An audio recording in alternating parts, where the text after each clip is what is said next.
అసలు ముఖ్యమంత్రి గారికి ఏమైనా అడ్మినిస్ట్రేషన్ మీద పట్టుందా, ప్రభుత్వం మీద పట్టుందా, నీ వెనకాల ఏం జరుగుతుందో నీకు ఏమైనా తెలుసా, నీ పక్కన ఉన్న కుర్చీలు గుంజేందుకు ఎట్లా ప్రయత్నాలు చేస్తున్నారు అనేది నువ్వు ఢిల్లీలో బాధపడుతున్నావు తప్ప నీ ప్రభుత్వాన్ని నువ్వు కంట్రోల్ చేసుకునేటువంటి శక్తి నీకు లేదనేది చాలా స్పష్టంగా ఈ మధ్యలో అర్థమవుతా ఉంది. మహేష్ కుమార్ గౌడ్ గారు మీరు కూడా బీజేపీ మీద మాట్లాడుతున్నారు, మా మీద మాట్లాడు మానేసి మీరు చేయాల్సిన పని ఏంటంటే కాంగ్రెస్ ప్రభుత్వంలో ఇంకా 6 మంత్రి పదవులు ఖాళీగా ఉన్నాయి. ఒక్క బీసీకి మంత్రి పదవికి అర్హత లేదా?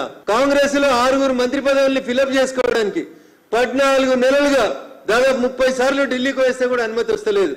మీరు వచ్చి బీజేపీ గురించి, భారతీయ జనతా పార్టీ గురించి, నరేంద్ర మోడీ గారి గురించి మాట్లాడతారు. సిగ్గుండాలే మామునూరులో పోయి మేం తెచ్చిన ఎయిర్పోర్ట్ అని చెప్తారు కాంగ్రెస్ వాళ్ళు. మామునూరు అనే ఎయిర్పోర్ట్ గురించి కాంగ్రెస్ కి సంబంధం లేదు.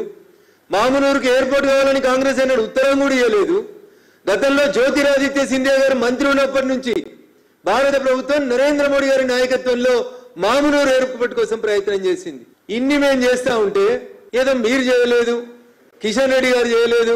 కిషన్ రెడ్డి గారు కేంద్ర కేబినెట్ లో మంత్రి ఉండి చేస్తేనే కదా ఈ రాష్ట్రానికి 4 పైసలు వచ్చినాయి, 4 ప్రాజెక్టులు వచ్చినాయి అనేది రేవంత్ రెడ్డి గారికి తెలియదా? విషయం అంతా కూడా ఆయన చేస్తున్న మున్సిపల్ మంత్రి లేక చెరువులో చచ్చిపోయిన వాళ్ళ గురించి మాట్లాడాడు. మంత్రి ఉండి టన్నెల్లో చచ్చిపోతే శవాలను పైకి తీయడం చేతగాక దాని గురించి మాట్లాడాడు.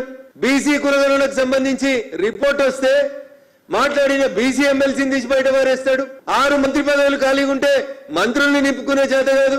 ఆఖరికి బతిలాడి చేర్చుకున్నటువంటి టీఆర్ఎస్ ఎమ్మెల్యేలు మొన్న ఒక ఆయన కంప్లైంట్ ఇచ్చింది, నాకు నవ్వాలను వేయడం వల్ల అర్థం కాలేదు. గద్వాల ఎమ్మెల్యే పోయి కాంగ్రెస్ వాళ్ళు నా బొమ్మల వల్ల ఫ్లెక్సీల మీద పెడుతున్నారు అని కంప్లైంట్ ఇచ్చారు. ముఖ్యమంత్రి తోటి కండువా కప్పించుకున్న గద్వాల ఎమ్మెల్యే పోయి పోలీస్ స్టేషన్ లో కంప్లైంట్ ఇచ్చి కాంగ్రెస్ పార్టీ వాళ్ళు నా బొమ్మను తీసుకుపోయి ఫ్లెక్సీలో పెడుతున్నారు అని పోలీస్ స్టేషన్ లో ఎఫ్ఐఆర్ నమోదు చేయించారు. అంటే ఏమర్థమైతుంది రేవంత్ రెడ్డి? రేపో మాపో టీఆర్ఎస్ కి వచ్చినటువంటి 10 మంది ఎమ్మెల్యేలు తిరిగి టీఆర్ఎస్ కు పోయేటువంటి ప్రయత్నాలు జరుగుతున్నాయి. నీ ప్రభుత్వాన్ని కూల్చేందుకు కుట్ర జరుగుతుంటే అటెన్షన్ డైవర్షన్ కోసం కిషన్ రెడ్డి గారిని తిడుతున్నావు తప్ప కిషన్ రెడ్డి గారికి నీకు పోలిక ఎక్కడిది?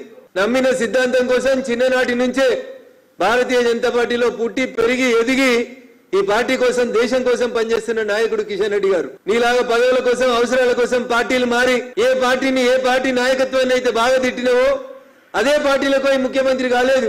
కిషన్ రెడ్డి గారు సౌమ్యుడు, మంచోడు, నిరంతరం ప్రజల కోసం పనిచేసేటువంటి నాయకుడు. ఆయన తిడితే ఏమొస్తుంది? ప్రాజెక్టుల మీద చర్చకు రమ్మని నేను 4 సార్లు అడిగిన మీ కాంగ్రెస్ పార్టీని. దేని మీద వస్తారు? మళ్ళా నిన్న మీ పిసిసి ప్రెసిడెంట్ కూడా మాట్లాడుతున్నాడు ఐటీఐఆర్ గురించి. జరేందో చెప్పుర్రన్న ఐటీఐఆర్ తీసుకురండి. మన్మోహన్ సింగ్ మంజూరు చేసిన ఐటీఐఆర్ తీసుకురండి. ఏముందో కాగితం మీ దగ్గర? ఏం చేయాలని రాసిరో ఐటీఐఆర్ లో తీసుకురండి. ఏం చేసినో మీరు వచ్చినాక మేమేం చేసినామో ఒకసారి ఐటీఐఆర్ మీద చర్చకు రాండ్రి. ఇవేమి లేవు. ఉత్తర గాలి గత్తరు మాటలు తిట్టేసిపోవడం తప్ప ఇద్దరు డెక్కలు తీసేందుకు పోయి చచ్చిపోతే ఒక ఎంటమాలజిస్ట్ లేదు, ఒక జిహెచ్ఎంసీ కమిషనర్ నుంచి ఒక అధికారికమైనటువంటి స్పందన లేదు. మున్సిపల్ మంత్రి ఎవరంటే ముఖ్యమంత్రి మున్సిపల్ మంత్రి. ఇట్లాంటి రాష్ట్రంలో రేవంత్ రెడ్డి గారి పాలన నీరో చక్రవర్తి లాగా పోతుంది తప్ప ఇంకొకటి లేదు.